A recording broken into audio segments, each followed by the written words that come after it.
যদি আপনি প্রাথমিক শিক্ষক হওয়ার স্বপ্ন দেখেন তাহলে এই খবরটি আপনার ভবিষ্যৎ বদলে দিতে পারে। কারণ এবার প্রাথমিক নিয়োগে উঠে এসেছে একাডেমিক স্কোরে বৈষম্যের অভিযোগ। নতুন গ্যাজেট চাওয়া হচ্ছে, মামলা গিয়েছে আদালতে। তাহলে কি আবারও আটকে যাবে প্রাথমিক নিয়োগ? জানতে ভিডিওটা শেষ পর্যন্ত দেখুন। প্রাথমিক নিয়োগে একাডেমিক স্কোরে বৈষম্য, গ্যাজেট পরিবর্তনের দাবিতে নতুন মামলা, চাকরি প্রার্থীদের ভবিষ্যৎ কী? 2025 সালের প্রাথমিক শিক্ষক নিয়োগ প্রক্রিয়া শুরুর আগেই একটি নতুন আইনি জটিলতা তৈরি হয়েছে। সম্প্রতি কলকাতা হাইকোর্টে একটি নতুন মামলা দায়ের করা হয়েছে, যেখানে নিয়োগের নিয়মে একাডেমিক স্কোরের বৈষম্য তুলে ধরা হয়েছে। মামলাকারীদের অভিযোগ, পশ্চিমবঙ্গ প্রাথমিক শিক্ষা পর্ষদ এখনও 2016 সালের পুরানো গ্যাজেট অনুসরণ করে নিয়োগ প্রক্রিয়া চালাচ্ছে, যার ফলে পুরনো সিলেবাস, ওল্ড সিলেবাসের চাকরি প্রার্থীরা ক্ষতিগ্রস্ত হচ্ছেন। মূল অভিযোগ কী? জানা যাচ্ছে মূল সমস্যাটি হল একাডেমিক স্কোরের বিভাজন নিয়ে। বর্তমানে যে পদ্ধতিতে একাডেমিক স্কোর গণনা করা হয় তাতে নতুন সিলেবাসের প্রার্থীরা অনেক বেশি সুবিধা পাচ্ছেন। অন্যদিকে পুরনো সিলেবাসে পড়াশোনা করা প্রার্থীদের প্রাপ্ত নম্বরের শতাংশ কম হওয়ায় তারা প্রতিযোগিতায় অনেকটাই পিছিয়ে পড়ছেন। এই বৈষম্য দূর করার জন্যই মূলত এই মামলা দায়ের করা হয়েছে। মামলাকারীদের দাবি, এটি একটি ন্যায্য নিয়োগ প্রক্রিয়ার পরিপন্থী।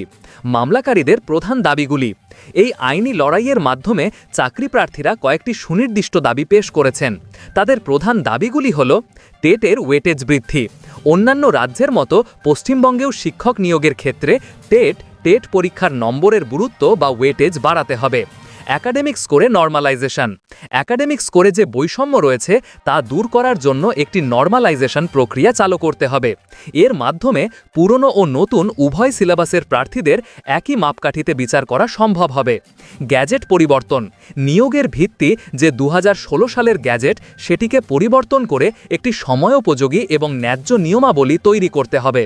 মামলাকারীরা উদাহরণ হিসেবে উল্লেখ করেন যে সম্প্রতি স্পেশাল এডুকেশন এবং স্বাস্থ্য দপ্তরের স্টাফ নার্স নিয়োগের ক্ষেত্রেও গ্যাজেট পরিবর্তন করে নর্মালাইজেশন প্রক্রিয়া আনা হয়েছে। সুতরাং প্রাথমিক নিয়োগের ক্ষেত্রেও এটি সম্ভব।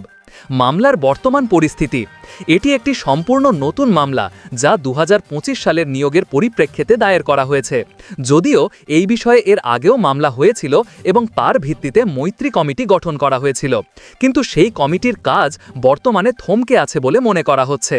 মামলাকারীরা জানিয়েছেন যে যেহেতু নিয়োগ প্রক্রিয়া খুব শীঘ্রই শুরু হতে পারে, তাই তারা মামলাটি দ্রুত শুনানির জন্য চেষ্টা করছেন।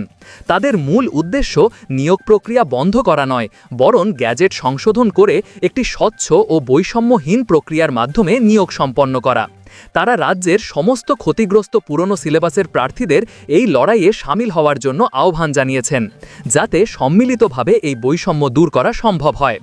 আপনি যদি পুরনো সিলেবাসের প্রার্থী হন বা এই নিয়োগের জন্য অপেক্ষা করছেন, তাহলে কমেন্টে লিখুন থ্যাঙ্কস স্পেশাল চান্স। আর হ্যাঁ, ভিডিওটি শেয়ার করুন যাতে সবাই এই গুরুত্বপূর্ণ তথ্য জানতে পারে।